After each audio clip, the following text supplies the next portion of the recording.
Good afternoon, everyone. Thank you for joining me for another episode of The Goldie Show. I'm Goldie Gamari, your host, and it's great to see you all. Shout out to all of my mods and all of my members who have named themselves Goldie's Gang. So if you want to support me, support my channel, support my efforts to raise awareness about radical terrorism, politics in the Middle East, and of course, the Iranian people's fight to overthrow the Islamic Republic, you're welcome to become a member. Membership does have a few perks there. So shout out to Goldie's Gang. So today we're going to talk about the Nigerian genocide again.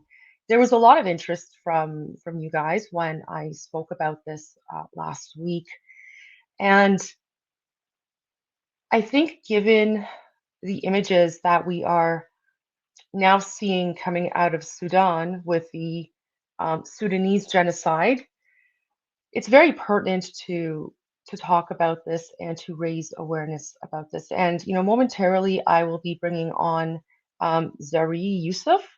Zariyi was with us last week. He is a Nigerian man. He has been raising awareness about the massacre of Christians in Nigeria, and he shared with me a number of um, videos that are incredibly graphic, but it's important for these videos to be seen. And these are things that you will not see on mainstream media. But a lot of these videos remind me of the footage that we saw on October 7 when Hamas terrorists were murdering innocent Israelis. The footage also reminds me of what we've seen the Islamic Republic do to Iranians who speak out against the Islamic Republic and want to overthrow the Islamic Republic. So we're going to get to that in a moment, but I wanted to talk a little bit about Sudan. If you guys don't know, there is a genocide happening there, and no one's speaking about it. And one of the things that all of these genocides have in common is that it's all been done by Islamic terrorists, right?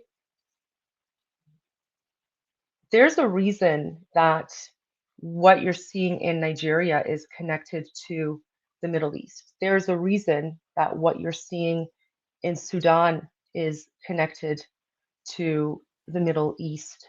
And so, having said that, I'm now going to once again bring on Zari. Um, there we go. Hi, Zari, welcome. Yep, Goldie, how are you doing? Good I'm evening. good, thank Yeah, you. Good, well, yeah, good evening, I guess, because you're in Nigeria, right? yeah, that's right. Is it safe where you are, by the way? Because you're speaking out a lot against this. Like, are you safe? That's one of the questions that I have. And again, don't give us any information that could cause you harm. So if there's a question I ask that you prefer not to answer, please let me know because your safety is the most important thing right now. All right. Yeah, so I live, in the capital city. Most of the capital cities, in different states of the country are fairly safe because those are the seats of power, and then the concentration of security forces is there, and then you find the most cosmopolitan population in the capital cities. So Right. there is relative, relative safety, I'd say, in terms of such kinds of attack that usually leave massive casualties. Having said that, I'd say primarily the other risk is possibly somebody, um, taking advantage of the situation, possibly just the way the Reverend on the Plateau was complaining. There were threats to his life, getting kidnapped and all of that. So, of course, there are those kinds of possibilities everywhere.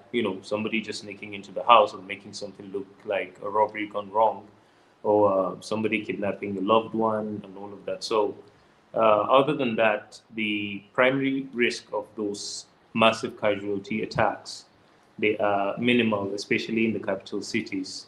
And so, well, when you say safe, I think it's a relative word because a lot could happen in a matter of minutes or hours. Wow.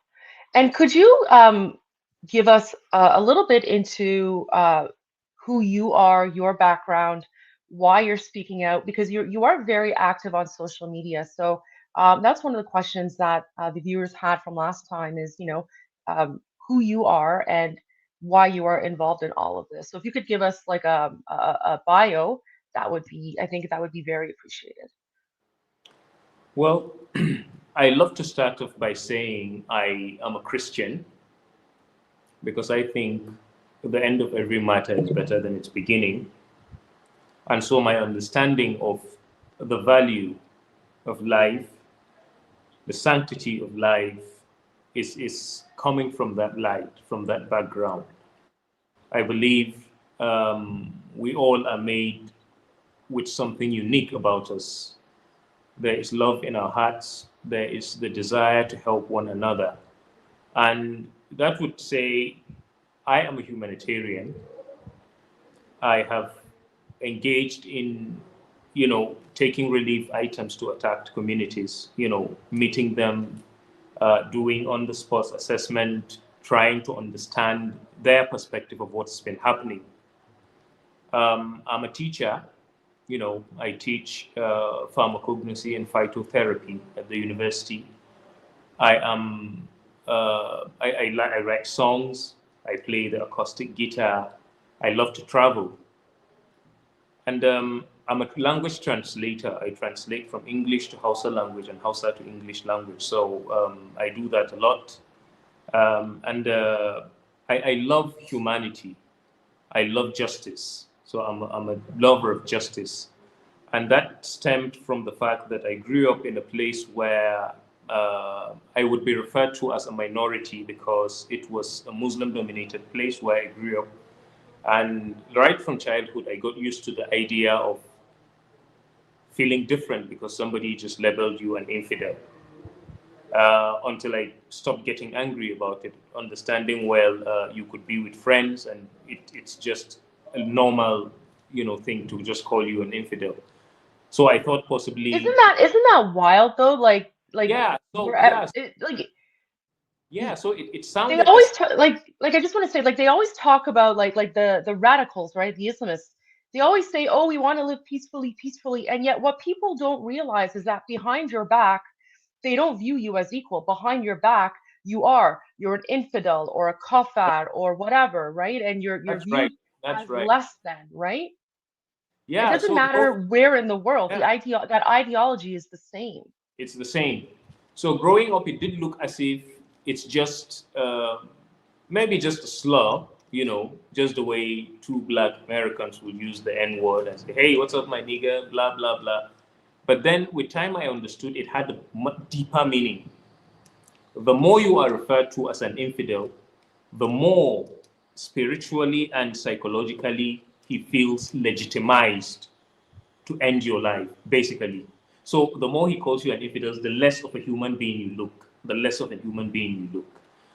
Of Um, course, because I possibly at I the will end of can I just yep, add something there? Because what you said is important. So, what you said with reference to, how Black people refer to themselves, that's amongst themselves, right? Like yeah, if I was going to use that word, that would be derogatory. Like that's not acceptable in society. So again, even that is a different example because it's not like they're calling themselves infidels, they're calling you infidel as a yeah, derogatory term, right?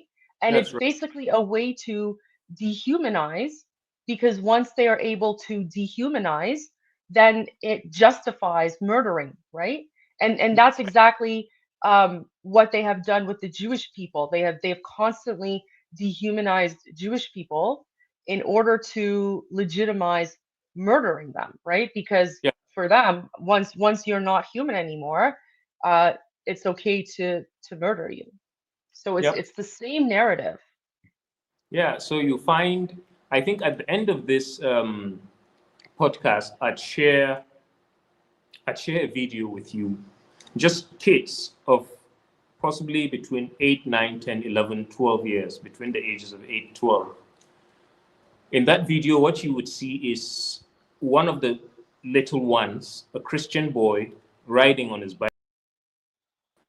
And then he got, I'd use the word arrested. Okay? And So then, can you repeat that? Because I've actually loaded up all of the videos that you sent me. and we are definitely going to go through them. So could you just maybe go back and describe again this video with the school children and what we're about to see, and then I'll actually play the video itself as well. Okay, yeah. So before this particular one you're about to play, this one I'm talking to you about is of much younger children who caught a little boy who was a Christian with his bicycle, and they were dragging him into the mosque. And there was a grown man who felt the need to just record it and ask them what happened. And they said, he's an infidel, it's time for prayer, and he's busy riding his bicycle. They roughed him up, and they kept repeating the word, he's an infidel, he doesn't want to go to the mosque. You know, these are kids at that level having that measure of hatred and the impetus, you know, to drag another child on his way to somewhere else, to the mosque, in the name of the fact that he's an infidel who doesn't want to come to the mosque. So they felt they had a duty, a moral responsibility to force him into the mosque. I'd share that with you, actually. And then I think this one you are particularly showing. Did you share that? Did you share that one as well? Okay, I'll see if I can find that one. All right, well, we'll watch this one, and then as we go through the videos, we'll find that one as well. If you shared it to me on WhatsApp, then it's here in the list. Okay, so this one's not the children then. All right. It's so this video, this is not the children. No. This is of students of a institution in Sokoto. Oh, is it this one? No, not this particular one. The one you played earlier. The one you played earlier. Yeah. Yep. Okay. Yeah. Let me go. So let me go to that one then. So let's watch this video first, and then I want you to explain to me and the viewers what's going on. And of course, to everyone on YouTube, if you have a question for Zariyi, put it in the chat, and I'll try to get to it. Of course, I give preference to starred comments, but we'll see how many of your questions we can answer as well. Okay, so let's watch this one.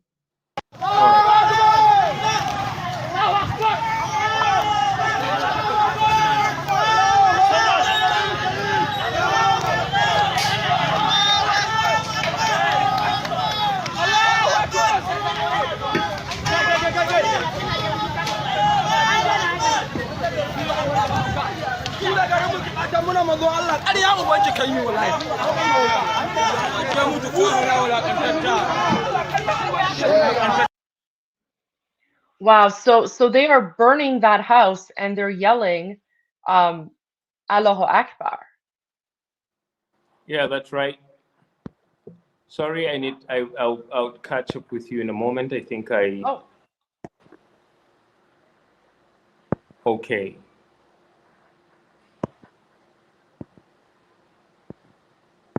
Is my video on? No. Okay. Just give me a moment.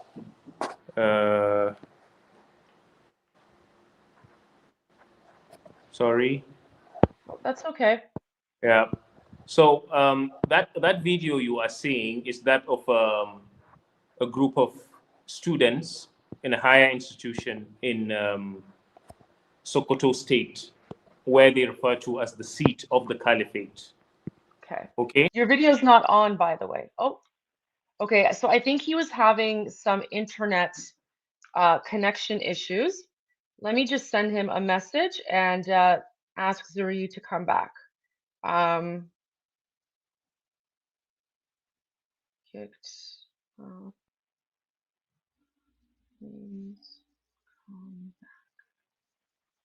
Okay. Oh, I see him. Okay. Yeah. There we go. Okay. Okay. Now, the video you just played is that of a group of students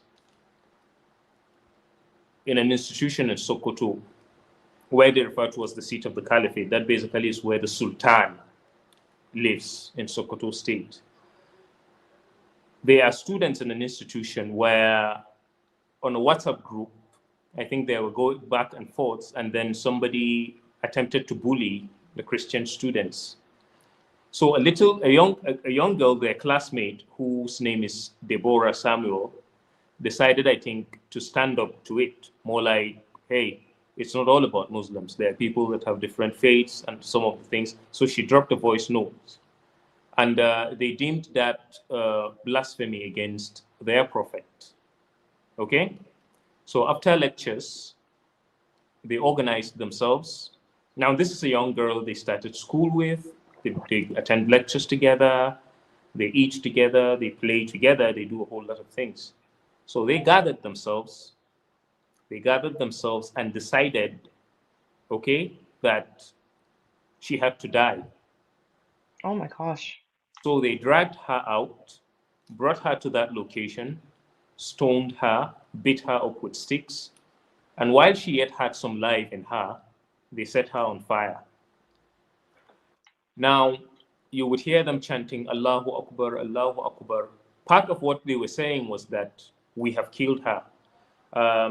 If it was the That's what lengthy, they do. That's what they do. yeah, Every time they're the, about to murder someone or they murder someone, especially infidels, they start yelling Allahu Akbar, which means that's God is right, great. And you that's know right. something? I don't know, Zuri, I don't know of any other religion in the world that today murders people in the name of God and says God is great. I can't think of a single other religion that does this. There is none. There is none, actually. So they killed that young girl, and if the video was lengthy, you would see where they did a selfie, a couple of the guys that led the mob. And in Hausa language, they said, look at my face. I killed the infidel. We won't have it. We won't have her insult our prophet. Do your worst. And the video went viral. And the first time I saw it, I made a post about it and I said, this little boy, this boy doing this video didn't just do it randomly. There would be politicians, there would be Islamic clerics, there would be powerful men in the state that already told him, go ahead and do it. Nothing is going to happen. And I want to assure you, none of these guys is in jail. They arrested them, quite frankly, but on what charges? They said suspected of constituting public nuisance. So what they were charged for had nothing to do with killing the infidel. Okay? And then after, Yeah, because according to their own Sharia law, killing infidels is allowed in Sharia yeah, that's right. law. That's So right. it's not actually a crime to kill So infidels. it's not a crime at all. It's not a crime at all. So they took her out, they killed her, and basically a couple of days after their arrest, we had this group of lawyers, Muslim lawyers, I think about 50 of them. And what they did was they offered themselves pro bono to stand for them. And they got them out on bail. Reason being, as far as the killing of the girl is concerned, and it was in accordance to their religious belief. So they didn't go out of place. Their prophet was hurt, their prophet was blasphemed against, and they took the right action. But with regards to constituting public nuisance, I mean, it's a bailable offense, so they were free. And then you go to social media, you found them celebrating these lawyers as the mujahideens, you know, the warriors of Allah who went in and freed these soldiers Do who they did. do they also call themselves mujahideen? Oh yeah, yeah, they do. That you know what that's really really telling. So for our viewers, there are also like Islamic terrorist groups in the Middle East that call themselves mujahideen because mujahideen is Arabic for fighters of Allah. Okay, fighters of jihad basically. So we even us Iranians, we have it's a Marxist Islamist group called Mujahideen Khalq, which means like the Mm, people's mujahideen or whatever. So that like mujahideen guys, any group anywhere around the world that has the word mujahideen in it should yeah, be like setting off alarm bells. Alarm bells. Those are not like those are literally terrorists who believe that they have the God-given duty to murder people for the cause of jihad in the name of Allah. That's literally what mujahideen means. Oh my gosh. And so you have them in Nigeria as well. yeah. Wow. So basically, you see, let me tell you something. What scares me about the situation in Nigeria is you find you may be in a bus and you will find a sticker with Osama bin Laden's picture, his face, stuck somewhere. On campus, I remember there was I was on the second floor in my hostel, and then passing through the staircase, you would find a place where someone wrote Al-Qaeda headquarters. As at the time, I didn't relate all of these things. So it does look as if those known terrorist organizations and terrorists, they inspire a sort of admiration amongst some of these young people. Now, I'm talking to you about a higher institution of learning. I'm not talking to you about the village, people who are uneducated. I'm talking to you about people who are either studying English, who are studying engineering, who are studying law and all of that, behaving this way. Now, that tells you a whole lot. When you have these categories of people being pumped into the civil service, the military, the customs, the immigration, and then possibly the Ministry of Foreign Affairs, and then you end up finding them as diplomats and all of that. That actually does become an issue. So when this thing happened, people cried out and said, this is against the law of Nigeria. The Federal Republic of Nigeria is a secular state. So you don't have the right to end the life of a citizen based on the fact that you feel he said something against your religion, because we are not practicing Sharia. But they feel it's something they have to do. And there's because they think that Sharia law supersedes the law of the land. That's how Islamists operate, right? It doesn't matter whether it's Nigeria, whether it's occupied Iran, whether it's any other country, even whether or not it's like in the West, right? Like the Islamists, just because they're living in like the United States or Canada or Europe, it doesn't mean they automatically think that Canadian law or US law or European law is supreme. No, they still have that ideology, that belief that Sharia law is above the law of whatever land they live in. And that's why they also, like there was the Charlie Hebdo murders, right? Like the Charlie Hebdo magazine. And then the Islamists went and they basically beheaded and murdered people because, Sharia law, they actually feel justified in murdering people. It's very scary. Yep. So they did that evil. And then what broke my heart was a man called Professor Magari. He's a professor. I don't know of what, but he had an interview just like this one we're having. A number of interviews, possibly 2, 3. Some took an hour, some more. And he gave a theological background as to why the action of lynching that Christian girl was justifiable. Okay? And let me shock you, not long ago, he got licensed to set up a university, an all-woman university. So exactly what's going to be happening to the women in that university, I do not know. I said at some point it should have been an all-Muslim women university, but I don't know who wants his daughter to be there, and I don't know who wants his wife, or I don't know which woman wants to be a lecturer there and all of that, because you wouldn't just know what would happen for people to drag you to, any part of the school and stone you to death or burn you alive. So this evil took place in broad daylight, and none of these killers has been brought to book. Reason being, they acted based on the dictates of Sharia law, even though Nigeria is a secular state. So they wasted the life of that Christian girl, and they got away with it. That would not be the first. That's not the second. No, that's every now and then. That's so sad. So this video is this of the lynching of that Christian girl, or no? What's this video specifically? This one you're playing? Yeah. Yes, it's it. Play it and let me see. So, yeah, that's okay, right. So so I'm gonna replay this. So everything that Zariyi just described, where they basically burned a Christian Nigerian girl alive because they claimed that she insulted their prophet. This is that video. So you can see they're all gathering around as she's, burned alive, and they're yelling Allahu Akbar, guys. Watch, like, this is horrifying.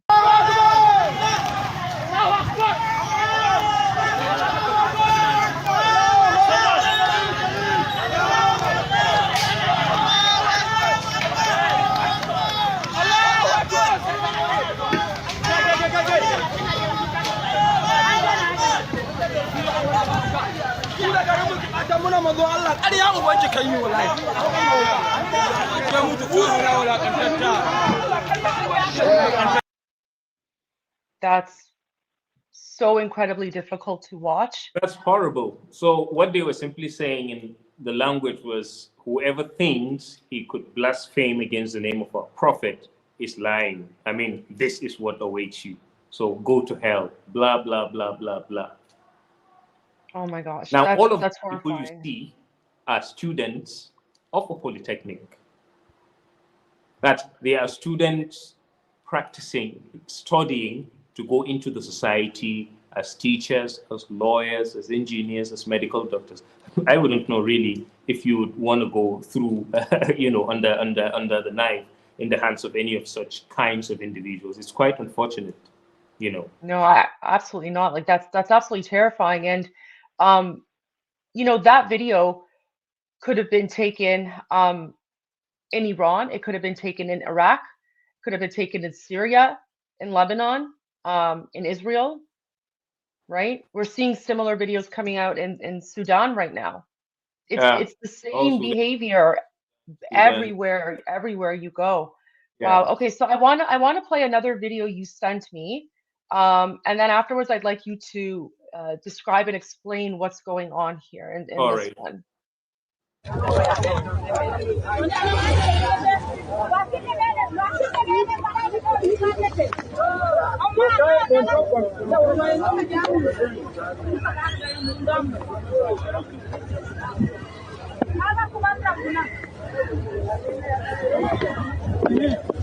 Hello Sunusi. Da Allah ina son kana ji. Ka biyo bakin hanya duka ka gaya ma mutane cewa da Allah ga Fulani nan za su zo su wuce ba ruwan kowa da su. An yi magana ne yanzu za su zo wucewa kawai za su. Ka gane abu bakin hanyar nan kar wanda ya ce wani abu ga su nan wucewa kawai za su yi. Da Allah abi ga su nan za su taho yanzu da Allah. Abi a gaya ma mutane. So what's going on there? Well, I think this video, I stumbled into it last year. Yeah, I think so. Now, when you look at the picture, you would notice it's hundreds of Fulani Islamist militia. Okay, they're on their motorcycles with their women, wherever they're coming from. They did look like people who were moving into the country, because the vegetation and the language they were speaking made clearly is Nigerian, But then you would notice again there is the presence of soldiers, with the camouflage. And in the course of it, a woman was saying, "Calm down, we've already discussed with the military. There is their commander." And then whoever was doing the video recorded the commander, and the commander was on the phone, and he was giving instruction to military checkpoints, I think likely on the routes that these Islamists were going to pass. And he said, "We have already come to an agreement with them. So tell everybody to leave the post. They will pass and no one should make trouble with them." That was the message, that was the signal he was giving. Now, this is part of the reasons why those who hold the opinion that there is complicity in this whole matter on the end of the military and the government, this lends credence to it. The former president, one-time president, Goodluck Jonathan, when he was talking about this terrorist, Boko Haram particularly, he did make mention of the fact that they've infiltrated the presidency, the Senate, the military. They are almost everywhere. And by that, it simply means either those who actively are members of Boko Haram or those who may not be active members but are sympathetic to their cause. You get the idea? Now we have a military where, for instance, it's usually if you saw the Nigerian army there, they should have taken all these people out. But it did look as if they were preparing a safe passage for them. That basically is what the video is saying. So the Nigerian army was welcoming these Fulanis in with open arms, and you're saying that they're not necessarily Nigerian, so they're coming from other countries into Nigeria. Is that what we're seeing? It's possible they are coming from another country, but what is clear is that they are moving in mass from one location to another location that is supposed to have security. And so the officer there is making a phone call saying, go. So, for instance, if they were on the road, he was saying, clear the way and don't engage them. We've already come to an agreement with them. You just let them pass.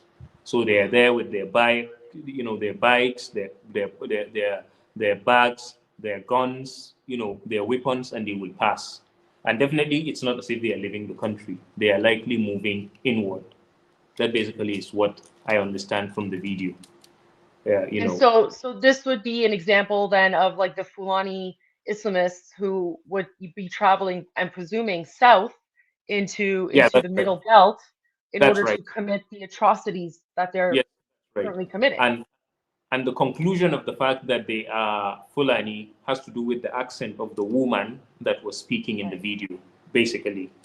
So it's just an unfortunate scenario that this is where we find ourselves. So the video went viral and went round, but nobody said anything about it. Nobody said, okay, this is what was happening and all of that. But then it happened. And even the officer whose name was mentioned as Sunusi, nobody is saying anything about him to know exactly why did he let them pass. Was it a peace talk, as they call it? Because I don't know what peace talk there is between people who are actively killing soldiers, actively killing women and children, and then you meet with them heavily armed, and then you're telling the rest of the soldiers to clear the way and not engage them. They are passing. It just doesn't make sense. And who was the president at the time here? Because I'm not as good with my Nigerian politics. So was this the the Islamist president at the time, or who was president when this was happening? I think as at the time this video was out, it would be Jet Muhammadu Buhari, the late the immediate past president. That I think so. Yeah, I think he was the president then. Okay, because I know in when we spoke previously, you were giving us a bit of a primer on Nigerian politics and government, and you said that it's always been sort of a convention where if you have the president be a Muslim, then the vice president is Christian. And if the president is Christian, vice president is Muslim, to kind of keep the balance. But then you said right now, currently, both the president and the vice president are Muslim. So it seems like Christians have no voice in the government or representation. Yeah. So would that be this case here? So would that? As a matter of fact, I'm thinking this video came after this ones came into power. I'm not really sure of the timing, but it did look as if it was after the coming in of the Muslim presidency. I'm not really sure of the time, but I know it's been around that time. Yes, just around. Yes. Wow. And they're just being given free passage to travel. And I mean, they don't look peaceful to me. Like they've got weapons, they've got guns, they're more like military age fighting men is what I'm seeing. Yeah, that's right. That's right. There is hardly any one of them that is not carrying an AK-47 and all of that. They've got their bikes. And usually with these bikes, this is the way they attack. So you could have 20, 30, 40, 50, 100 based on the size of the community they are attacking. And they just ride in, they spray, they kill people, they do whatever they want to do. If they're ladies or women, they feel they could take away and rape and all of that. They pick them up and they go with them. I mean, that sounds exactly like October 7, right? It sounds exactly like what they did with the motorcycles and to innocent Jews on October 7. Basically. Wow. Okay, so let's watch this video again. So now the viewers have the context for this video. So we'll watch it again, and then we'll go to the next video.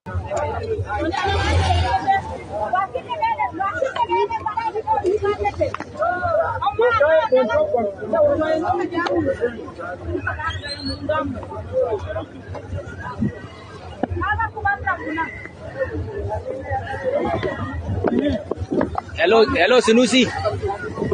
Da Allah ina son kana ji. Ka biyo bakin hanya duka ka gaya ma mutane cewa da Allah ga Fulani nan za su zo su wuce ba ruwan kowa da su. An yi magana ne yanzu za su zo wucewa kawai za su. Ka gane abu bakin hanyar nan kar wanda ya ce wani abu ga su nan wucewa kawai za su yi. Da Allah abi ga su nan za su taho yanzu da Allah abi a gaya ma mutane. There's so many of them that's terrifying. I can only imagine how villagers must feel. You're just living your daily life, and then all of a sudden you see like 50 or 100 of these people coming up on motorcycles with guns and, you know, yelling Allahu Akbar. Like, that's terrifying. Yeah, it's Oh my terrifying gosh. because most of the communities they attack are agrarian. They are just people who just go to bed, wake up in the morning, go to their farms, send their kids to school, want to just make life better. So, you know, the most you could find with them might just be machetes, might just be possibly bows and arrows for those who are into hunting, or possibly Dane guns and all of that. But then nothing to match this firepower, you know, Oh my gosh. nothing. Wow. Okay, Yeah. so here's another one that you sent me. Let's watch this one. Yeah. So yeah, I think. Yeah. So I Is think this, this is the same with that of the girl. oh, it's the same one? Okay.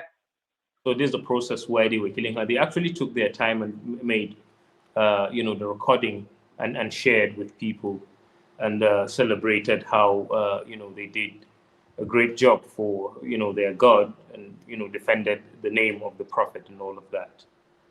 Yeah. Yeah, I mean, Hamas did the same thing. They live streamed. They were literally live streaming Yep. the Yep. massacre, and they Yeah. were proud of it. They were I'm not proud of really the fact that they were murdering sure if it's infidels. this particular one, but I don't know if it's this one where, you know, some of them showed their faces and said, "Look at my face, you know, look at my face. We did this, okay? I'm the one that, like, you know, that struck the match that burnt her." So So I mean, let's watch it and see if this is the one. Wala mun kashe ta. Allahu Akbar. Mun kashe ta. Allahu Akbar. Allahu Akbar. Allahu Akbar. Mun kashe ta. Allahu Akbar. Allahu Akbar. Allahu Akbar. Allahu Akbar. Allahu Akbar. So guys, again, so for context, you're literally watching them burn a Christian Nigerian woman alive, and then they're yelling Allahu Akbar and celebrating. Like, this is horrifying. Allahu Akbar. Allahu Akbar. Mun kashe ta. Allahu Akbar. Allahu Akbar. Allahu Akbar. Allahu Akbar. Allahu Akbar. Allahu Akbar. So, no Goldie, these are her classmates.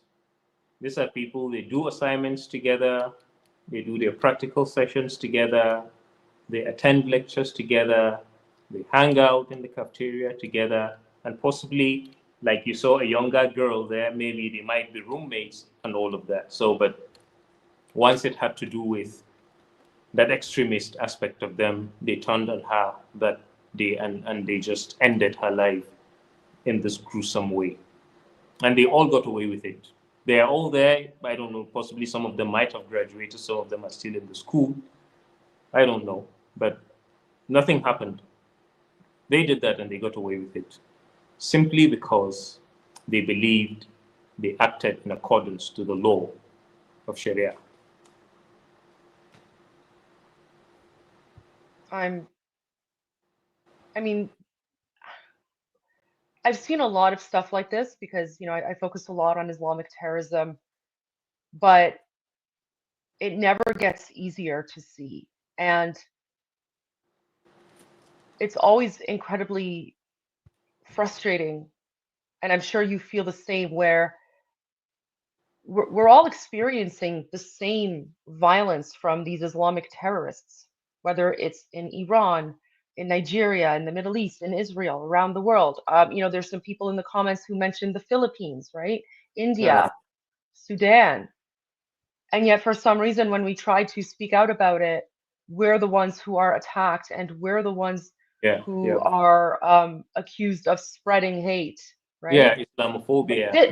Yeah, this to them is okay. Like, yeah, this is not a problem. This is not a problem.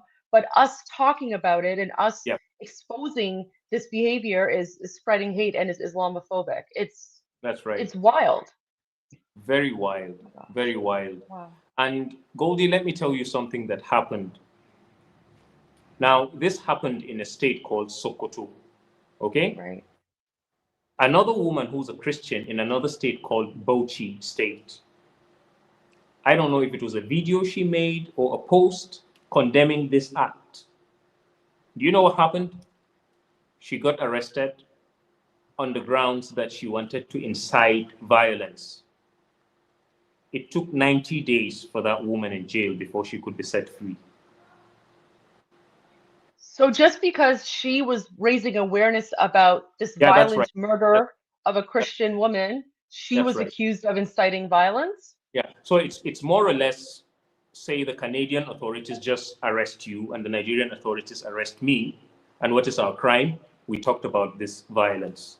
We told the world this is what has happened. This is how unjust they treated a Christian girl. So she got arrested. You know, that's kind of like what's happening in the United Kingdom right now. A lot of like British English people who are speaking out about the violence in the UK, they're the ones who are being arrested by the UK government and silenced, right? Because they are trying to raise awareness about Islamic terrorism, radicalism, and jihad, and yet the UK government is going after them and not after the people who are responsible for the violence. Like Yeah, we're that's right. starting to see this in other countries as well. UK is a prime example. Yeah. Did I say 90 days? Mrs. Rhoda was in jail for over 9 months because she condemned the lynching of another Christian. That was just her crime. So it took a lot of, I know I did a video about it, locally and internationally, people spoke, people, before she was finally let go. Okay? This is how bad it is. And, in this line, there is a young man called Sunday Jackson. Many years ago, he was on his farm, and then a Fulani militia man attacked him with a knife to kill him. It turned out that they engaged in a fight. He sustained some injuries, but he was able to overpower the attacker, and he took the knife and neutralized him. Then he was taken to court. Okay? Now that's a Christian who came under the attack of a Fulani militia man, managed to survive and neutralize his attacker. But he was sentenced to death. He was sentenced to death on the ground that if he actually had a way to disarm his attacker who came to kill him, that he should have just run away and not kill him. So since he stabbed the attacker, I think twice or thrice, it meant he wanted to kill him. So they sentenced him to death. They appealed it. They upheld the death sentence. They went to the Supreme Court. The Supreme Court upheld the death sentence. I think the last judgment was passed a couple of months ago. And that was when even the story came to limelight. A lot of people didn't know. So when things like this happen, the idea is to psychologically box the victim into a situation where, as simple as saying, this evil is happening to me, you could go to jail because of this, okay? It could mean your life. So you just shut your mouth up. The best you could do possibly is to escape, but you don't complain about it and you don't fight back. So you could picture a judiciary that would actually sentence a man to death for self-defense. He didn't chase after him. He was met on the farm. He was attacked and wounded. He overpowered the attacker, killed him and ran away. And they said if he could disarm the attacker, he could have just run away. But why would he kill him? I mean, when you're under attack, somebody about to kill you, how on earth do you compose yourself to say, okay, now I've disarmed you, so go back home, I'll go back home? I mean, it's a matter of life and death. He came to kill you, okay? Yeah. So they said that he stabbed him more than once, so it meant he was fully free from the threat of being killed, and since he had attacked him, it means he wanted to kill him. So he was sentenced to death. All of these things happen in Nigeria, okay? Oh my gosh. So what was he a Christian then, and then the attacker Yes. was a Muslim?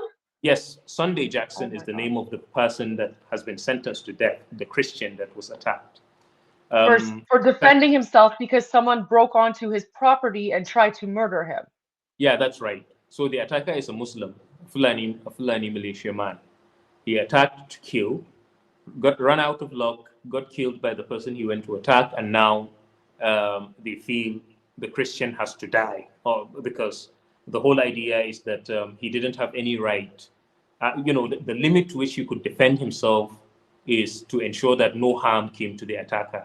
So, but since he has harmed the attacker and the attacker died as a result of the wounds he sustained, he has to also die. I mean, I don't know if you've ever heard of such kind of a judgment. It just doesn't make sense. So that reflects why it's terrible. It's terrible. Terrible. And it must be so scary to be a Christian in Nigeria right now, knowing that the very act of self-defense is something that could um, end your life, right? That's definitely a double standard here, for sure. Oh my gosh. Yeah, there is that double standards, and that's why primarily you would realize that the Christian communities, especially across the Middle Belt, are basically soft targets. Okay? The reason is because the slightest attempt at defending yourself attracts the weight, the might of the state. They come in heavily on you if you're an individual, if it's a community, and all of that. In the last attack in Yelawata, Benue State, where over 250 people were killed, women came out just to protest the killings. And you wouldn't be surprised. You would be surprised that while the attack was going on, the military was not there to intervene, because they said that the attackers split themselves into groups. So they painted the military on one end and they went on killing people in the other end. But once this woman, having gathered the corpses, looking at their dead, their husbands, their children, their sons and daughters, they wanted to protest what happened. Simply, women just protesting, hey, government, they are killing us, okay? Come to our aid. We had helicopters. We had, armored tanks. We had guns and all of that to scatter the women, to tell them to go back home, to go away. Or they were actually firing shots, tear gas and everything. And so you wonder, how do you manage to put together that kind of force, to brutally quench a protest by women? But while people were getting killed, all of these things were not there. So it leaves us questioning it leaves more questions than answers, actually, as far as the engagement of the state and, security agencies are concerned with regards to the massacres in the Middle Belt. Oh my gosh, it's horrific. It's such a nightmare. Okay, so for the viewers, now you have some context for this video. So I'm going to play it again, and then we're going to go to the next video. I'm going to play it, and then Zariyi will give us some information on that. So again, what you're about to see is incredibly graphic and violent. So if you can't handle it, look away. It's a group of Muslim Nigerians stoning a Nigerian Christian woman to death and yelling Allahu Akbar because they claim that she insulted their prophet. And these are all university students. So they were all like university students together. They did this, and none of them received any, none of them faced justice for it. They all got off and never saw any consequences. So here you go, guys. Wallah mun kashe ta. Allahu Akbar. Mun kashe ta. Allahu Akbar. Allahu Akbar. Allahu Akbar. Mun kashe ta. Allahu Akbar. Allahu Akbar. Allahu Akbar. Allahu Akbar. Allahu Akbar. Allahu Akbar. Allahu Akbar. Mun kashe ta. Allahu Akbar. Allahu Akbar. Allahu Akbar. Allahu Akbar. Allahu Akbar. Allahu Akbar. Horrifying. Incredibly horrifying. My God. Yeah. So painful. So you could imagine this evil happening and somebody spending months in jail simply for criticizing it. It's so unfortunate. Okay.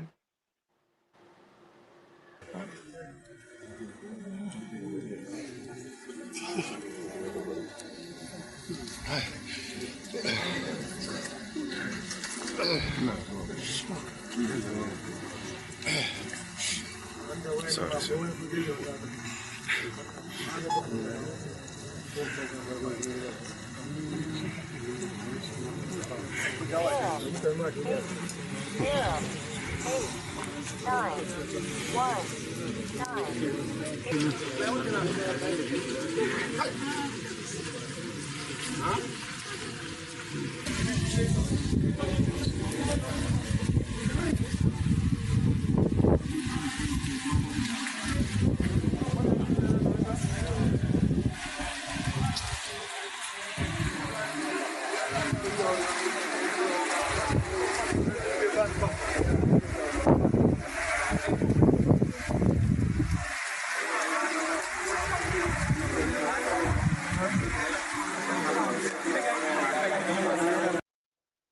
God, that is so difficult to watch. Yeah, so painful.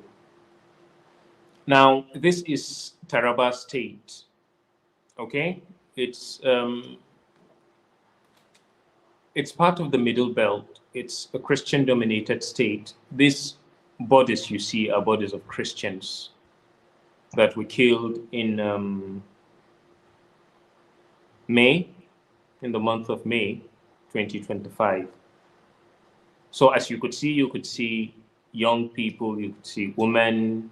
I mean, obviously, you know, these are soft targets, people you just wasted. It wasn't as if they were in any position to put up a fight.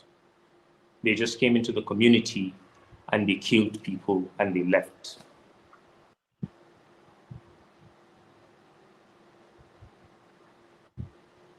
Not one of these attackers has been brought to book, and it's been silent all of this while. So we don't know of any story saying we arrested 10 of them, we neutralized 20 of them, we sacked their camps, we did this, or we arrested those who sponsored them and all of that. It just happened, and it's been quiet. So were the Fulanis responsible for this? That's right. That's right. The common denominator in these attacks across the Middle Belt is the Fulani Islamist militia. So there's a lot of people in the chat who are trying to understand why. You know, why are the Fulani Islamist militias murdering Nigerian Christians like this? Some people are saying this is tribal. Some people are saying this is a land dispute. There's a lot of disinformation and misinformation out there. Can you explain to us why this is happening? Well, first of all, the narrative that the government has struggled hard to sustain with regards to this massacre is farmer-herder clash, okay?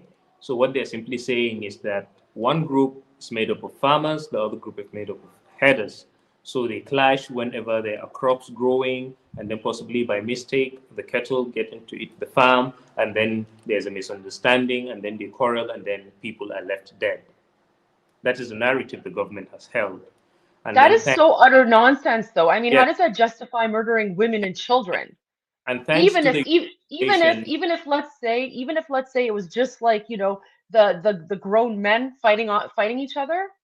Okay, but what justifies the women and children, right? So this shepherd farmer false narrative, I don't buy it. I don't believe it. Yes, it's definitely not that. So that is what basically they've used to cover what's happening up.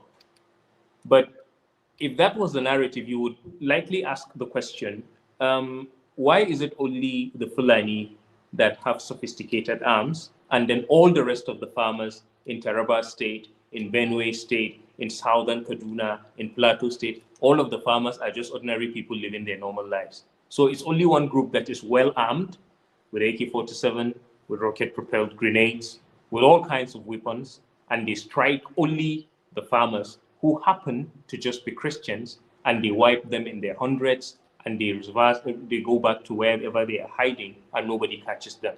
Why don't we have a situation where you could actually show corpses of herders that have been killed by farmers? We don't have such. So it's only one set of people wiping another set. And the shortcoming of that lie is the fact that these communities where people are being killed, when they kill people, they leave their scouts behind. and they ensure that people don't return. So once they see a little sign of activities, once they see signs of activities, what they do is they alert their fighters, and they come around and they scare the people off. So most likely when you go to these communities where these killings have taken place, you will discover that those who survived have moved to a safer place, okay? And then those communities are empty. We have so many empty of such communities. So it is a lie. It's not a boundary dispute. It's not an intertribal war. It's a jihad. Okay? You find people coming in, killing people, killing women, killing children, some in their sleep, shouting Allahu Akbar. It's expansionist. All right? We have to spread this religion, this ideology, by whatever means necessary. So it's all lies. Because you can't have a case of a conflict, but it's only one group that suffers the casualty. It's been on for almost 2 decades. This thing you see has been on for almost 2 decades, unfortunately. It's heartbreaking, and I can't imagine what Christians in Nigeria are going through and experiencing right now, because it seems like it's creeping further and further south. And yeah, that's yeah, like it's creeping further and further south, and the government seems to be complicit in this. The Nigerian government seems to be complicit in either complicit or wanting to cover it up. We are left with no option than to suspect that, because what stops the government from killing these killers? It's because of the false narrative. Okay, these are jihadists, these are Islamists, but then it's more comfortable to refer to them as herders. So once they are seen as herders by the local authorities, and then the media keeps claiming they are herders, it doesn't matter what caliber of weapons they carry, it doesn't matter how many people they kill. They tend to appear to be the victim, okay, of something they call climate change-induced crisis, that they are victims of climate change, all right? So the government does not engage in that. And then for the other parts where they are outrightly terrorists, the government seems to want to negotiate with them more than to eliminate them. So I don't really know why you want to negotiate with people who cannot repent, people who will not change, people who will not stop killing women, people who will not stop raping women, people who will not stop slaughtering men like goats, you know, literally slaughtering people in the name of their God. Exactly how do you hope to make peace with that individual? You could only submit to such an individual and nothing else. It is very scary to see that the Nigerian government is blaming the mass murder of Christians by Fulani terrorists on a climate crisis. That's right. It is, I mean, it is just such a deceptive way of trying to describe the narrative. You know, climate crisis. I've never heard of a climate crisis leading to women and children being slaughtered en masse. I have never heard of climate crisis leading to Nigerian university students stoning a Nigerian Christian woman to death, burning her and yelling Allahu Akbar. It almost seems as if they are trying to find every excuse in the book to cover up what is actually happening in Nigeria, which is jihad. It's like this Islamic invasion and jihad, and they don't want, they're lying about it. It seems like they're lying about their intentions. Yep. So the whole idea is that, but by whatever means necessary, the world must not know what's happening.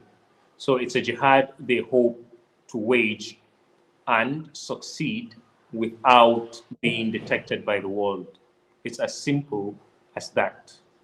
Okay? The whole idea is, let's carry it out, but let's not let the world know it. And that's why they have problem with people like us. So you come out and say, these are the people attacking.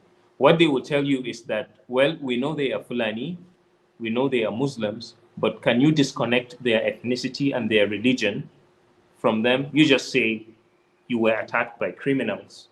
All right. So that basically is how they hope to educate us, the victims, to engage. So more or less, you just finished burying 200 people, 300 people, and possibly in an interview you say, well, they came in and they were chanting Allahu Akbar, they were Fulani, they did this. They will tell you, no, you don't have to link them with their religion or link them with their ethnicity. Just talk about them as criminals, and that's all.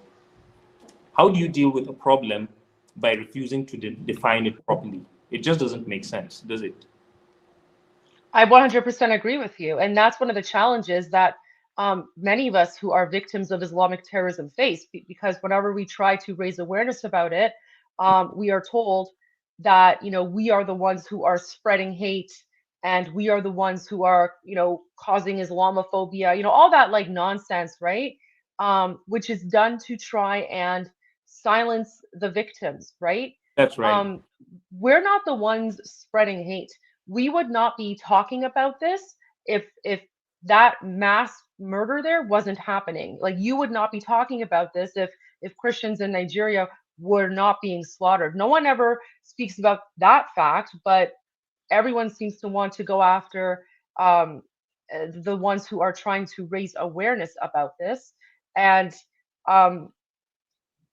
like it's also crazy to me that they are trying to make you deny what you're seeing before your very eyes, right? We all know what it means when someone comes after you with a gun, yelling Allahu Akbar, and then murders you, right? That's not a normal criminal. That's Islamic terrorism. That's jihad. It's their That's right. MO. It's what they do. It happens in Iran. It happens in Israel. It happens in Nigeria. It's happening in Sudan right now. It happens all across the Middle East. It's happening in Southeast Asia as well, in India. But yet somehow we're the problem. It's almost as if they just want us to be good infidels and just lay down and let them murder us, right? Yeah. That basically is what they want. They come in, they find women, the ones they want to rape. They find kids they want to kill. They put them through gruesome forms of death, and then the intellectual ones, the ones on Twitter, the ones on Facebook, the ones on the ones that have podcasts, they come out to educate the victims about how you shouldn't talk too much about it. You shouldn't relate them to their religion or the ideology they kill for, or their ethnicity. In the case of Nigeria, they don't want you to do that. And let me tell you something. The video we watched of Deborah that was killed by her friends in that, in school, on Twitter, a lot of people, a lot of Muslims celebrated it. They said whatever befell her was fine. Okay? Now, these are people who are your mutuals, you chat, you discuss political issues together, and then all of a sudden, there's a story of a Christian girl lynched by her Muslim classmates because they said she blasphemed against the Prophet. And then the same people you relate with begin to make posts. I know right now she is in hell, suffering for what she did. I am proud to be called an Islamic extremist. If because of this you want to cease being my friend. So you see all kinds of posts commending this barbaric act from people who, like I said, some of them would be medical doctors, some of them are school teachers, some of them could be university lecturers, some of them could be in the military, some of them are politicians. And you just wonder what exactly is happening, or how possible it is that the system in the country has been infiltrated with people with such kinds of ideologies. Why else how do we fight terrorism when people in power have this kind of, mentality? So little wonder you have many people saying negotiate with the terrorists. And by negotiate, only God knows what that means. Unbelievable. It's almost like the more powerful they become, the more they start showing their true colors. Because I cannot understand how a rational, normal human being could hear about a young girl being stoned and burned to death for any reason whatsoever, and then they're celebrating it and saying she's in hell. It is a very, very scary way to think. And, you know, people like that, people who legitimately believe that anyone who speaks badly about their religion, you know, criticizes, let's say she even did, let's say she even criticized, right? Let's say she did. That does not give anyone the right to stone her and burn her to death. I mean, it's just such a backwards 7th century mentality and ideology that has no place in modern civilization. And yet there are people today within various societies, including Western societies, who legitimately believe that they have a right to murder people if they don't like what they say. Yeah, it's barbaric, it's satanic, you know, to live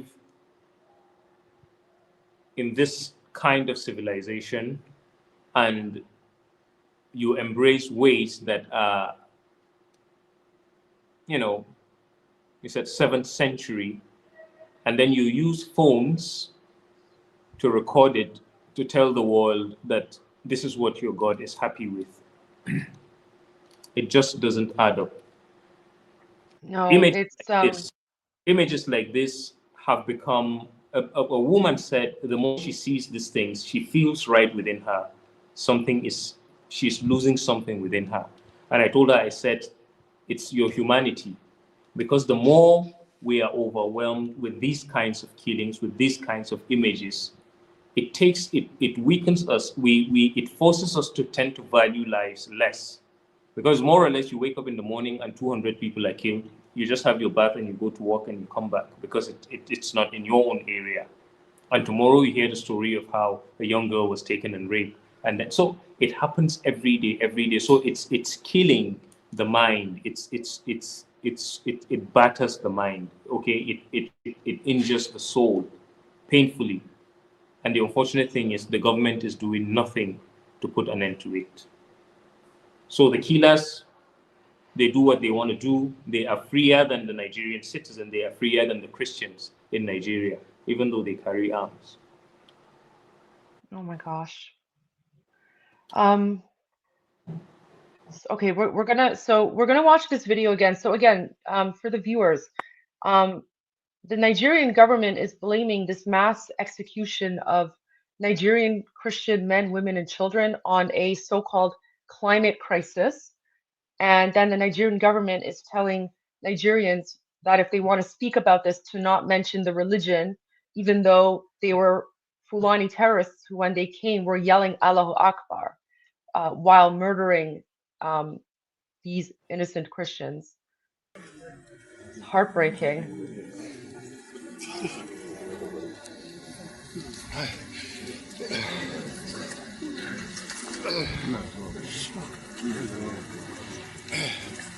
This reminds me of scenes in Iraq with ISIS murdering Yazidis, the Yazidi genocide. It's exactly like the Yazidi genocide. Yeah, it happens one too many.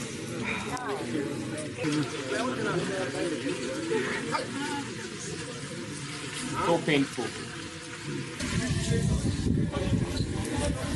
And this is recent. This was just in May of this past year. This is so difficult to watch.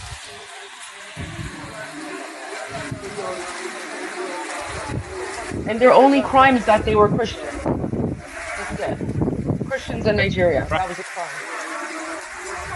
Look at it. They just killed for no reason.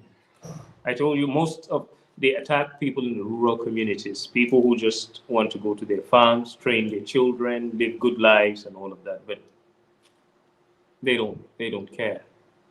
My gosh, no.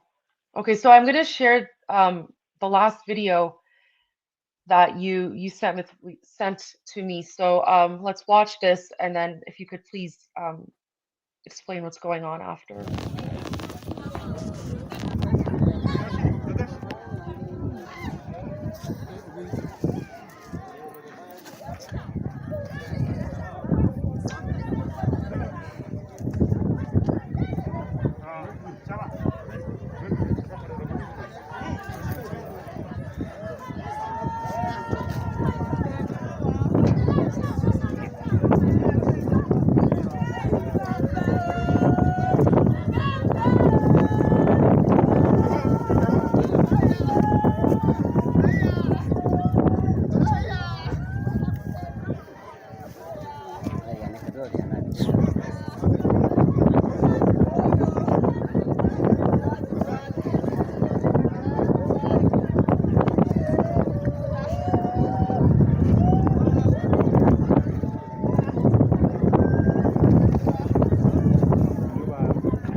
That was so difficult to watch. Like, I feel sick to my stomach right now.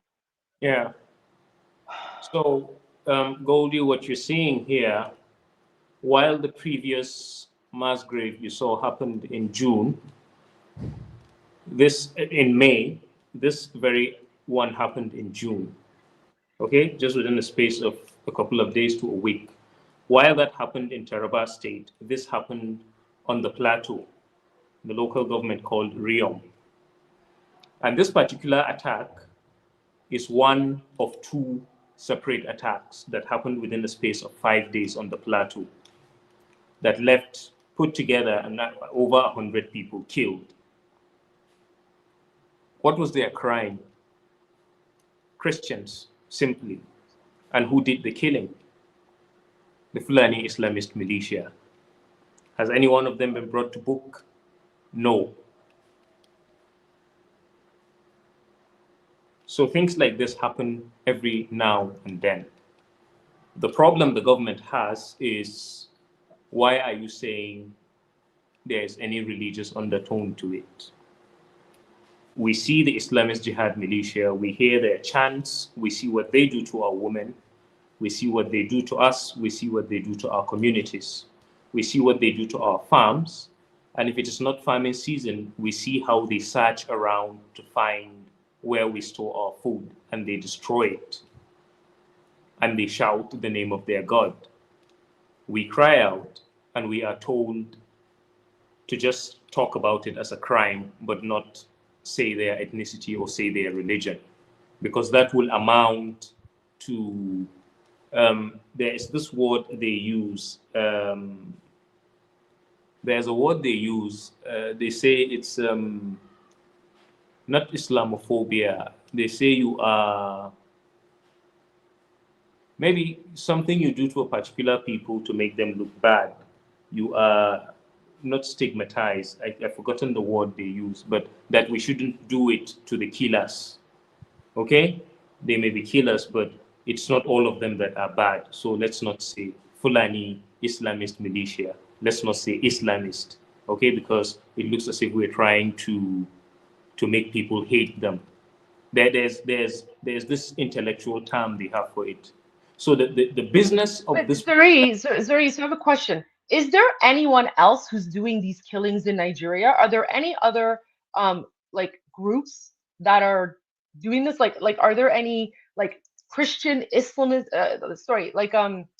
Nigerian Christian militant groups that are murdering Muslims in Nigeria? From the northern part of the country down to the southern part into the Atlantic Ocean, we don't have any Christian militia. As a matter of fact, even the groups down south that tend to appear militant are just localized in their community. And what do you think they are doing? They are trying to defend themselves from these Of people doing course. simple. It's like community safety patrols, right? Yeah, They're community safety patrols to prevent exactly what's happening here. But they're not going out, and yeah. they're not going out and mass murdering Muslims. So We when don't you see any we don't see any video or footage of that. It's always the mass murder of Christians. That's right. So, but the government says you shouldn't call it a genocide. The government says you shouldn't say it is the Muslims that are doing it. The government says you shouldn't say Fulani are doing it because that will amount to hatred. That will amount to, I don't know why, I've lost the word they use. When you sit with an Islamic, Are you looking for the word bigotry? no, not bigotry. No, It's okay. more or less you are trying to. I can't remember the word that they use. They say it amounts to something. When you sit with an Islamist propagandist, they have all of these terms with which they trivialize what's happening.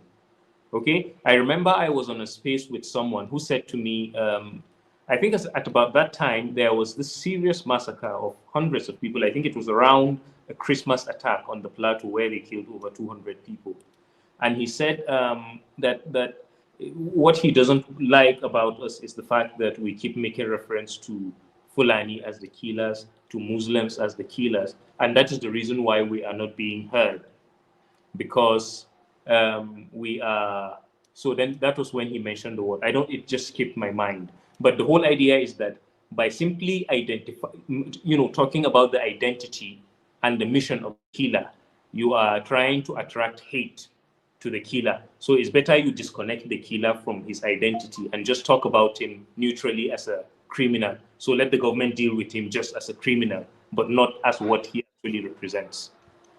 So that was basically what he was trying to educate me about. I got a bit angry, and he says that he understands the Christians always get emotional about these things. But if we look at it from the way he was explaining it, we had a better chance of being heard if we disconnected the ethnicity and the religion and the ideology of those killing people and just spoke about them as criminals, that we were more So likely to be listened he to. sounds like an Islamist propagandist who's That's trying to right. gaslight you Yeah. into thinking that the problem is not Islamic extremism.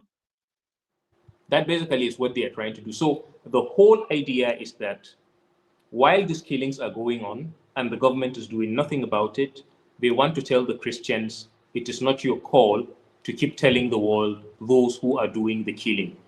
That basically is what they are struggling to do.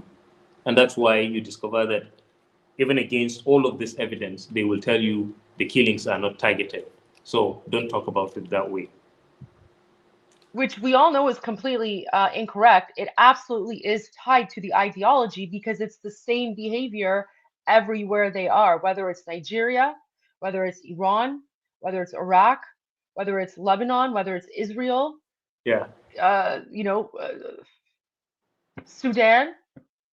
What's happening in Sudan right now? Yeah, Sudan is just hell. It's it's also one other place where a lot of evil happens and nobody says anything about it. The Islamists are just having. I think I saw a video of one of their notorious commanders where, he has this habit of he chats with his victims as if he is friendly, and then he shoots them, and he puts them through a very painful death, and then he walks away shouting Allahu Akbar. I think I saw that video. Gosh, So, there's so many graphic ones out there, but I wanted to play one because again, so this is what people need to realize. If it's not about Islamic extremism, then why is it that no matter where in the world they are, they yell Allahu Akbar and then murder people? Guys, like watch this, and then we'll talk about it a little bit more. So this is a video from what's happening in Sudan right now. So the Sudanese genocide, and you see these Sudanese militia here, and there's like this scene of like this massacre behind them, and they're all yelling Allahu Akbar. Just guys, listen to this. الله اكبر والله الله اكبر الله اكبر يا عم الله اكبر والله الله اكبر الله اكبر والله الله اكبر الله اكبر الله اكبر يا عم قدام بس عم الله اكبر والله الله اكبر قدام عميره الله اكبر والله الله اكبر الله اكبر اجاري ماشي ضربتي الله اكبر والله الله اكبر. So we see this behavior in Sudan, we see it in Nigeria, we see it in Iran, we see it in other parts of the Middle East. We saw it in Israel when Hamas was murdering innocent Israelis. And yet they want to tell us that this has nothing to do with religion. yeah, If this has nothing to do with religion, why are these people yelling Allahu Akbar while they are murdering innocent Sudanese? basically it has. So I think it's a strategy they've adopted of denying what their mission is, because the same people doing the killing, the same people supporting the killers, are the same people championing the story that they are not Islamists. It just doesn't make sense. And you asked an important question. What other religious group just engages on a campaign of killing armless civilians? For instance, they are chanting Allahu Akbar like warriors. But basically, if you would look at the corpses, it would be children, it would be women, it would be old men, it would be young men who just either returned from school, returned from the farm, went to the village to greet people, and people they just met on the street. So they are not even armed. It wasn't as if it was a combat. It was, it's just arm yourself, drive into a community, open fire, kill as many women, as many children, whoever, take some captive, violate them, and then you just keep shouting the name of your God. Basically, to what end? Okay? It's not exactly as if there's a form of civilization they bring. It's not as if they attack communities and they build bridges, they build companies, they boost the economy, and then you say, okay, maybe they needed to just do something to establish, but they don't come with anything. Wherever they step they step their foot, they leave corpses behind. And then they move to the next target. And then they move to the next target. And then they move to the next target, all in the name of their God. What exactly do they want?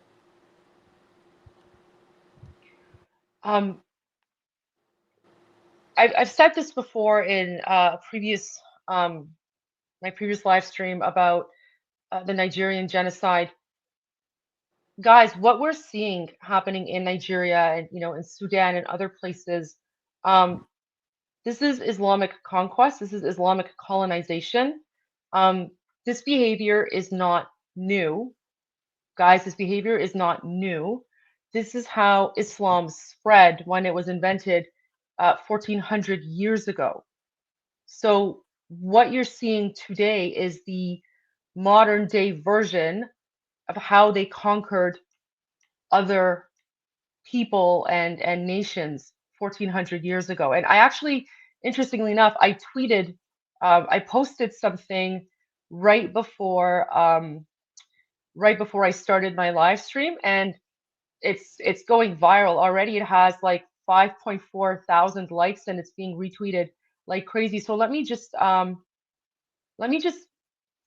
read here. I'll share with you what I wrote, and Okay. then we'll watch this video. So I say, take a good look. The only difference between 650 Persia, so 650 is when the Arab Muslims came and conquered Persia, the Persian Empire, my people. The only difference between 650 Persia and 2025 Sudan is that the Muslim invaders didn't have cameras back then. This is what 1400 years of rape, torture, murder, and Islamic conquest looks like. This is jihad for the glory of their God, Allah.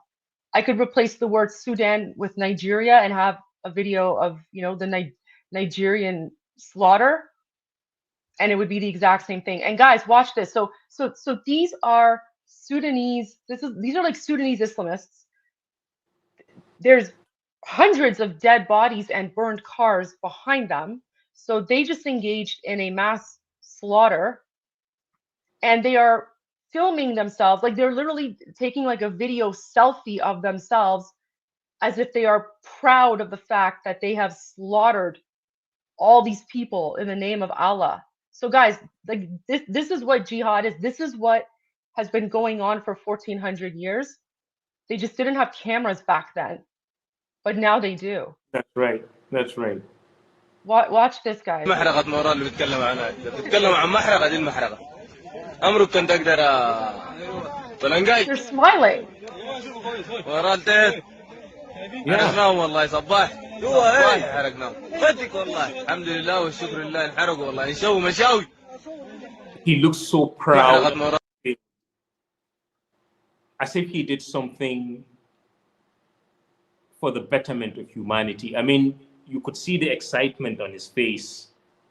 It's more or less, we've done it again, and all of that. So just picture what kind of mentality actually makes you get excited, leaving corpses of children and women behind.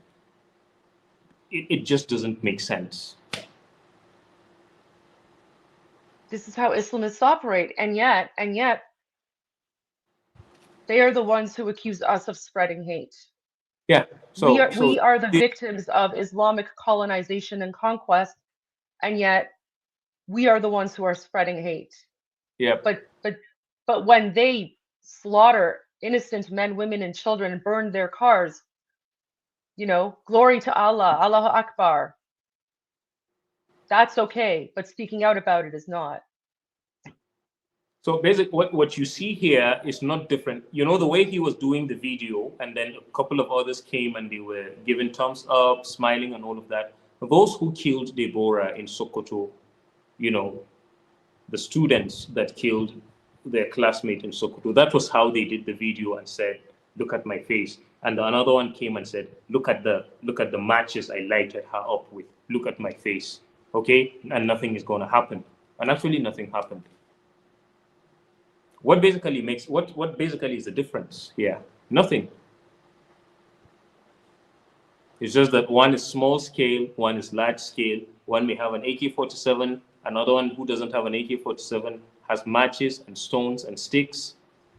Another, so it just, oh God, this is so painful.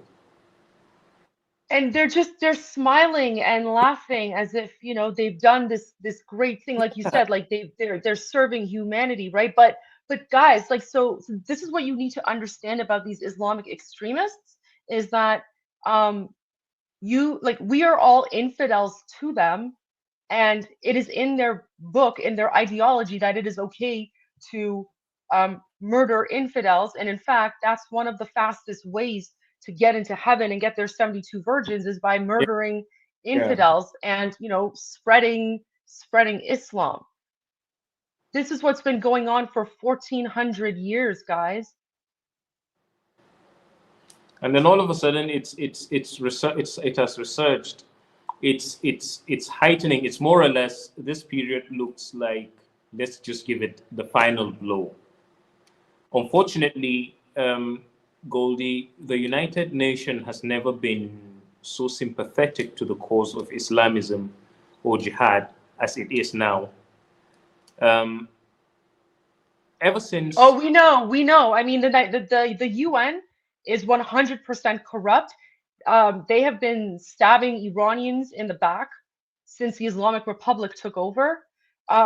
They just appointed a representative from the Islamic Republic to like the Human Rights Commission, which is wild to me because the Islamic Republic of Iran is one of the worst human rights violators in the world. No. And yet the UN is completely corrupt. And I'm actually going to be doing a full episode about how and why the United Nations is corrupt and, everything with respect to Iran and Islamic terrorism. But I'd love for you right now to give us the Nigerian perspective as well, because I'm actually learning from various people from around the world who have been victims of Islamic terrorism, that they have the same experience as Iranians when it comes to the UN. The UN usually takes the side of the Islamists and does not take the side of the victims. Yeah. So I would love to hear the Nigerian perspective. Now, post-election, the general elections of 2023 in Nigeria, I was opportune to be at the United Nations for a different thing. But being in the office of the then resident coordinator in Nigeria, I struck a conversation with him. I asked him, I said, "Are you aware of the massacres going on in the Middle Belt?" And then he said, "The farmer-header clash, you mean?" I said, "Well, actually, it's not farmer-header clash. It's not even a clash." And then he said, "Well," I said, "Well, it's just a group of Islamists that are killing Christians." He never said a word. There was another lady there. She took me to her office, and then we spoke, and then she invited another lady in. And that was the first time I heard the word climate change-induced crisis. They sort of have a department that attends to that. So it doesn't matter what these Islamists do, whether they kill 1,400, whether they kill 200, whether they rape 30 women, they just sweep that under the climate change-induced crisis. So you don't even see it as a genocide. You don't even see the killers as Islamists. You just see them as herders who are up against farmers. But then it turns out the farmers... So you know what they're doing? So this is the very disgusting part. So the UN is calling what's happening in Nigeria, climate change crisis, right? To mask that it's actually jihad, to mask that it's Islamic terrorism. They claim that it's climate change crisis, and then they use that to convince governments in the West, mostly leftist governments, to then raise taxes on people to fight climate change, so that there's no climate crisis in Nigeria, right? So it's this whole grift, right? On one hand, right, Christian Nigerians are being slaughtered by Muslim extremists. So there's a Christian genocide happening there. That's being falsely portrayed as a climate crisis, and then you have Western governments in the left who use that climate crisis violence to raise taxes on people in the West who have no clue about the reality of what's going on, and they're being lied to by the UN and by their own governments. Yep, that's right. So most of the guys that make the money are those who are advocates of climate change and all of those lies. So because that is basically where the money comes from, or where the money is made, it's very possible that a clear genocide could actually be kept under the radar for 2 decades, simply because once it is identified as a genocide, it will be dealt with as such. And so it's so unfortunate that all of these killings going on, you can't actually quote the United Nations in Nigeria saying anything about these killings. I don't know if you've ever had that coming from the Secretary General of the United Nations, coming from the deputy who happens to be a Nigerian, a Muslim, and a Fulani woman, or coming from their office in Nigeria. So it's just odd. But then the one unfortunate thing happened at some point. A document I saw, these Islamists, sometimes you will find if another wave of them comes to join the next, they move from community to community. So they could kill here, move to the next community until they join with their main camps. So the Nigerian Air Force carried out an airstrike on such a group where I think about 25, 30 of them died. And then there were collateral damages, of course. A number of other people died, numbering maybe around 40 or a little over.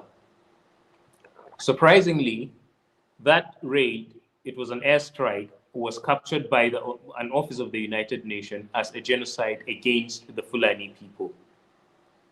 The fact that they've been killing people for days before they were tracked to that location and taken out, all of that was, the United Nations was blind to it. So there is a high chance that you see these Islamists you are looking at doing these killings. Should you kill 5, 10 of them, you might hear the loudest voice criticizing the killing of those 10 Islamists. The voice would be that of the United Nations. And they would be referring to those people as innocent people. As a matter of fact, they would call it a genocidal killing against Fulani. So while they kill people here, they are seen as an oppressed ethnic nationality. You get the idea? A well-armed Islamist group killing hundreds of people in single attacks, but then in another direction, they are an oppressed ethnic nationality. So it's so crafty and satanic how they are able to manipulate the narrative and sustain this jihad that is leaving hundreds of people dead in each attack. It's the exact same thing they've been doing with Hamas and Israel, right? That's right. It's the exact same thing. Yeah. They twist the narrative. They never talk about the real genocide, which was October 7, when Hamas terrorists and Palestinian civilians went in and genocided Israelis. Yeah, right? yeah. They don't talk about that. But Israel Yeah. defending itself, That's right. itself is all of a sudden like, this fake genocide. Yeah. It seems like they're doing the same thing here, right? Yeah. Like this mass, all of these horrific mass graves of Christians massacred by the Fulanis. This is not genocide, but when Christians retaliate, I shouldn't even say retaliate. When Christians engage in self-defense, That's right. and defend themselves, all of a sudden that's genocide. Yep. And Oh you my see, in the gosh. case of Hamas, people talk about Palestinian lives matter and all of that. Of course, nobody wants anybody dead, but who kills the Palestinians? I usually tell people that Gaza is I think the largest human shield ever that Hamas has created.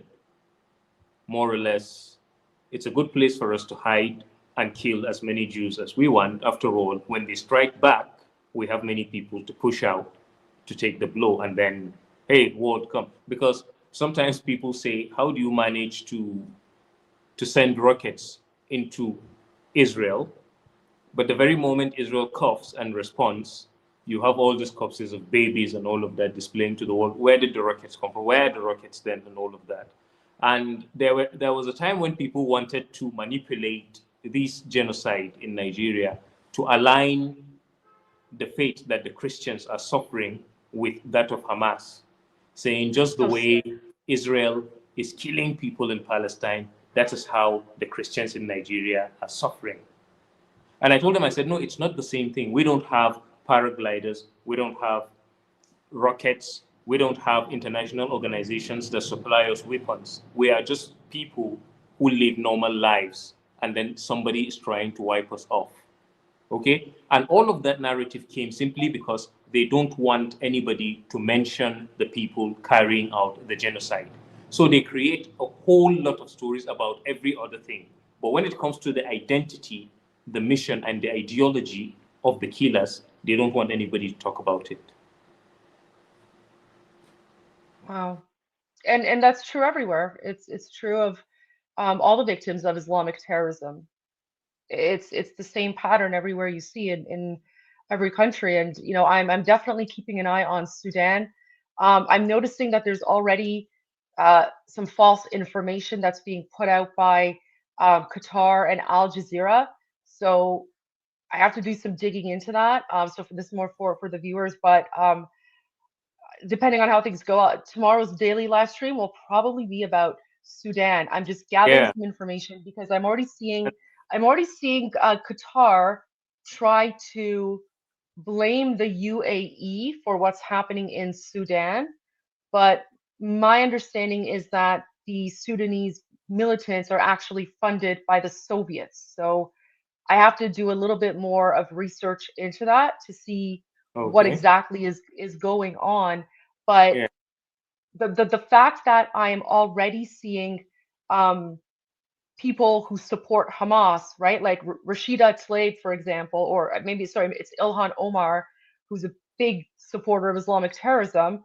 Ilhan Omar is blaming the UAE already for what's happening in Sudan. So that's like setting off alarm bells for me because she's a known propagandist for like Al Jazeera and the Muslim Yeah. Brotherhood and all of that. So um, for them to blame the UAE here, there's something going on, and I'm being told that this is actually the Sudanese militants are being funded by the Soviets, which makes, if that's true, that makes sense because in the Middle East, all of those Islamic terrorist groups, starting with Yasser Arafat and the Palestinians in the 60s, were funded and trained by the Soviets. So this is something that Soviets at the time and now Russia have been doing since since the 60s, 50s and 60s for sure.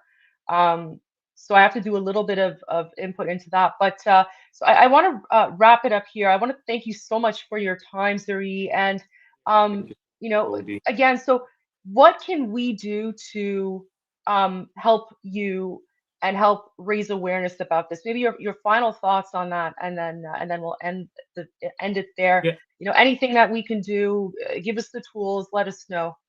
Okay. Yeah. So one, I think a platform like this is quite good, where the whole world gets to see and hear the truth about what's happening. But I believe that beyond these conversations, channels should be open to get in touch with world leaders, organizations that could have the moral power to basically put pressure on the government. That's one, put pressure on the government, and two, hold the sponsors of these killing to account, because unless an example is made of them, it won't stop. Okay. Why it's happening in Sudan is that even though Omar al-Bashir, who initially led to the split of the country by what the mayhem he unleashed on the Christians in South Sudan, it looks as if they've reorganized and they have come out in another with another strategy, and that is why it has been going on and not many people know it around the world, just the way the ones in Nigeria have been doing. So yes, getting to talk in touch with world leaders to get to hold the killers of this, the sponsors of this killing to account is another thing. And then, of course, in terms of humanitarian support, materials, there are people who need communities to be rebuilt. There are people who need, centers for trauma healing, especially when you have a wife who was forced to watch how her children and her husband, were slain. And, so a whole lot of things. The country, the region is open to all of those things, but key among them is an end to this evil. And one of the key ways is that whatever channels there are that is open, so that the sponsors of these things are exposed and then they are brought to book. Yeah. Wow. Okay, well, Zuri, thank you so much for joining. Always appreciate hearing from you and your inputs, and we'll definitely stay in touch. For those who are watching, please, if you can, like, subscribe, share this video. Let's help spread the word about what's happening in Nigeria, the Nigerian genocide, mass slaughter of Nigerian Christians by Islamist militants. And I hope, I'm praying for you, praying for your safety, your family's safety, and praying for everyone in Nigeria. Thank you so much for joining. Thank you, Goldie. It's a pleasure. All right, thank you. I appreciate that. And so just for all the viewers, I am doing another live stream this evening at 8 o'clock. I found another documentary about the 1979 Islamic Revolution, and I'll be critiquing that. So we'll see you again at 8 p.m. Eastern. Thanks, everyone. Take care.